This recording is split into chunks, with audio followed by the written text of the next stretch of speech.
This is going to be a tutorial for CAT, how to tighten up a lot of the joints and increase the quality just a bit, but I want this first section to be directed to Wicked Cool Toys engineering team or community managing team, or perhaps Aaron directly, and then we'll get to the rest of it shortly after. So for those of you who don't know, I actually work in product QA, so I've got a little bit of experience when it comes to this sort of thing, so there are some ideas or some things I want to go over very quickly to let Wicked Cool Toys / Jazwares know that they could save money on the production of this and increase the quality pretty easily. First and foremost, a lot of the community has actually voiced how much they love how reflective Chief's visor is, and so a lot of us have actually taken to scraping off this overspray on Cat's visor, as I've started to do here. So potentially you could go ahead and just skip on this overspray and save a little bit in the production cost. That's just one more thing you don't have to do. Similarly, when it comes to this silver dry brushing all over the figure, the effect is good when it works, but it's very hard to get a factory to do that consistently on all parts. So you can end up with a very heavy-handed application and a lack of consistency in the product. When it comes to dry brushing, that is something that a lot of people in the community can do pretty easily themselves. Not saying that you should rely on your customers to finish the figure for you, but in the same vein as how a lot of us are adding a wash to these figures, it's a pretty quick and easy customization that we can do, and then that bit of the budget can go towards other things. For example, adding the white striping on the top of Cat's helmet or on her thigh, other paint decals that could use it more in my opinion. So again, it's just one less thing to have to work into the budget. So that's paint apps. After that, when it comes to the joints, specifically this joint here on the Cat figure, or the shoulders in general, a good rule of thumb for your engineering team, that they probably already know this, but a good rule of thumb when it comes to polymer materials and plastic engineering is to never put hard on hard or soft on soft. Now with soft on soft nowadays, you can sort of get away with it. Hasbro is a good example of that. A lot of their disc hinges and pegs are soft plastic, as are the sockets that they go into. But with here, what you have is an example of this disc hinge here with a peg on it going into a hard plastic socket, which is a very, very risky maneuver. The way this essentially works is that there are 4 sort of prongs inside of this socket that are slightly concaved inward, which means that when the peg goes through, it can go in one way, and ideally those prongs would open up. Once it's in, they would close back up. But because this plastic is so hard, that isn't very likely. What is more likely to happen is once that peg goes in, those prongs will flex, have slight micro cracks in them, and remain flexed indefinitely. And every time this peg comes out, it gets worse, and that gap gets larger and larger, and those prongs lose their ability to close back up.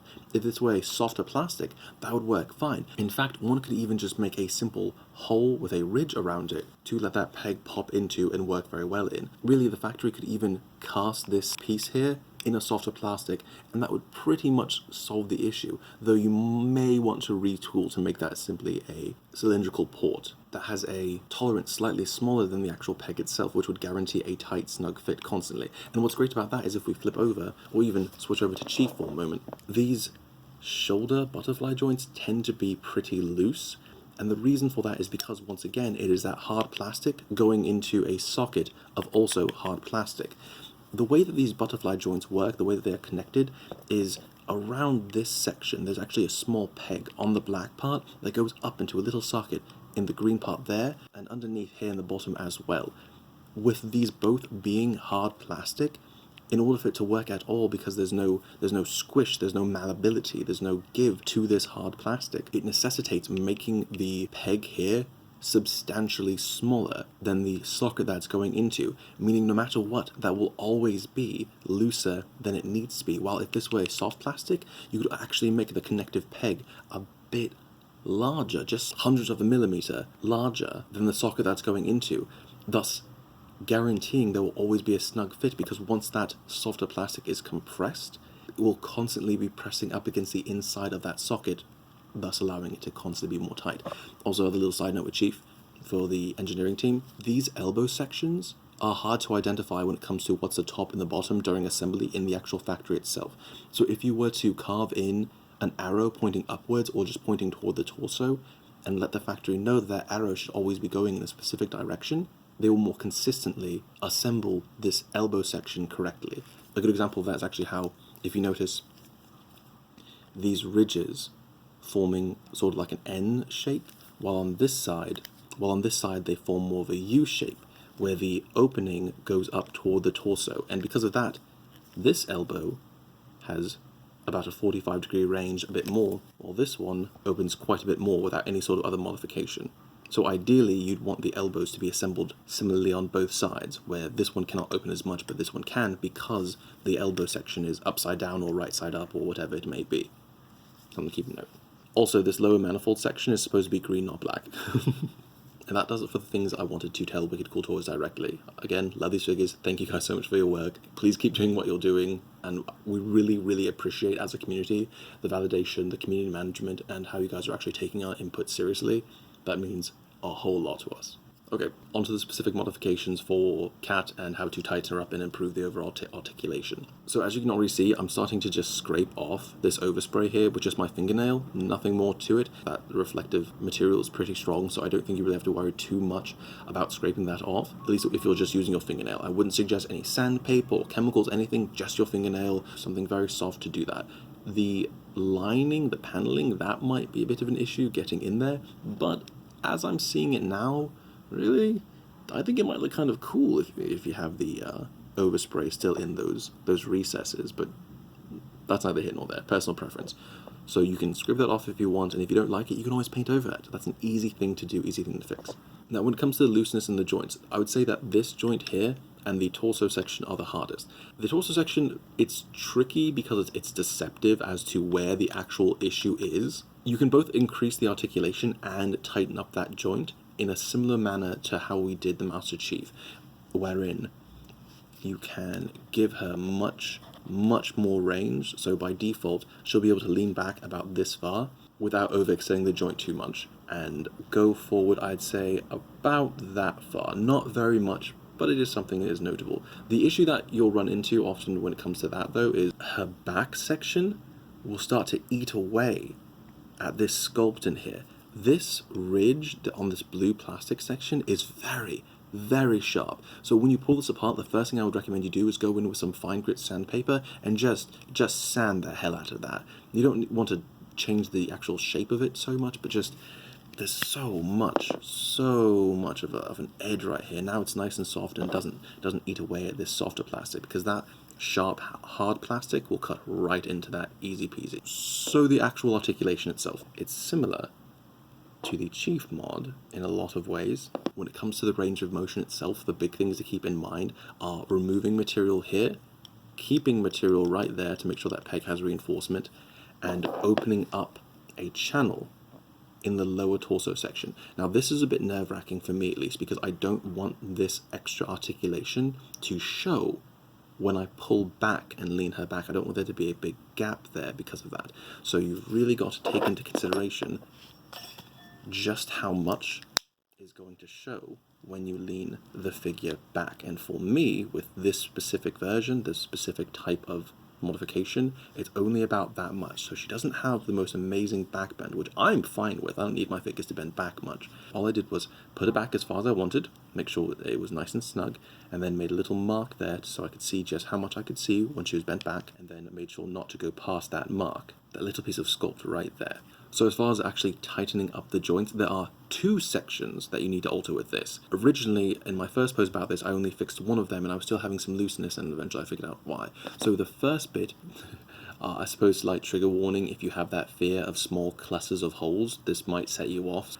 So the first bit that I did to tighten up that ball in there and its connection to the torso, so I went in with my soldering iron, as you saw in the original post, and I made one or two little holes in there. I still felt that it wasn't quite tight enough, because often the ball would actually slide to the back of this socket or the front of this socket, and as such, when it was in those positions, it would just go back to being loose again. It wouldn't always be centered, and thus having the ringlets only in the center wasn't substantial enough to keep it tight in all positions.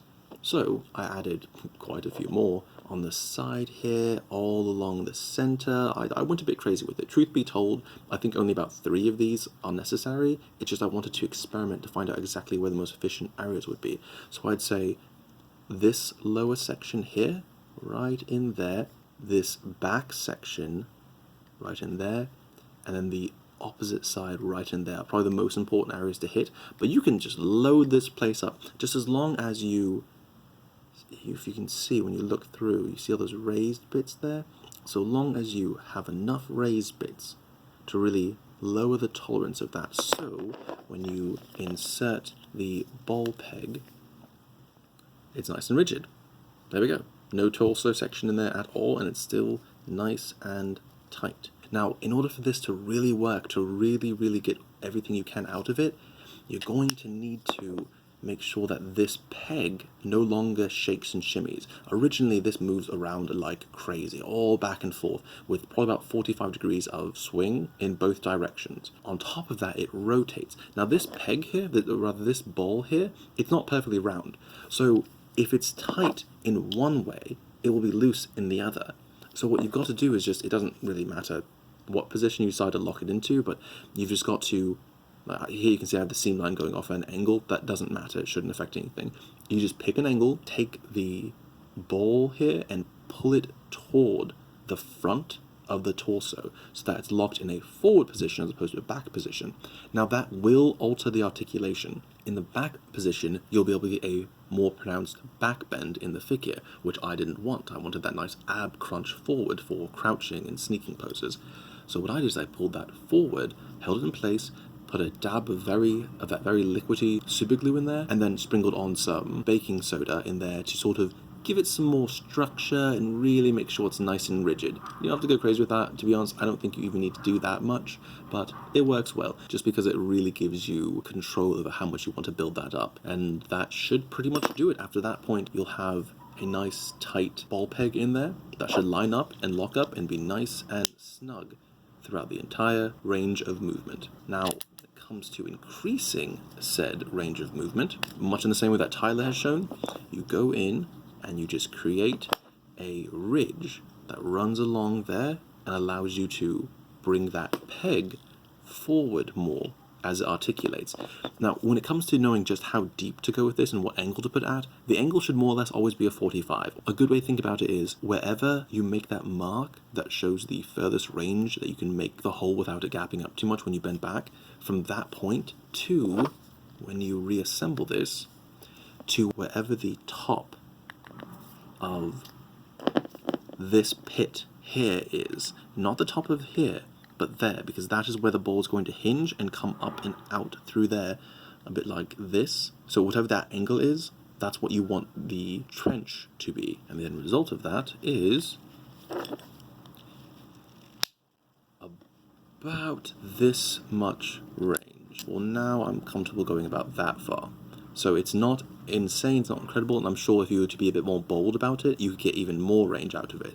But for me, right now, that is more than enough. Now, when it comes to tightening up this joint, which I imagine is what a lot of you are actually here for, that's a bit of a tricky thing. As I said earlier, the reason the joint gets so loose is because it is hard plastic for the peg and hard plastic for the socket.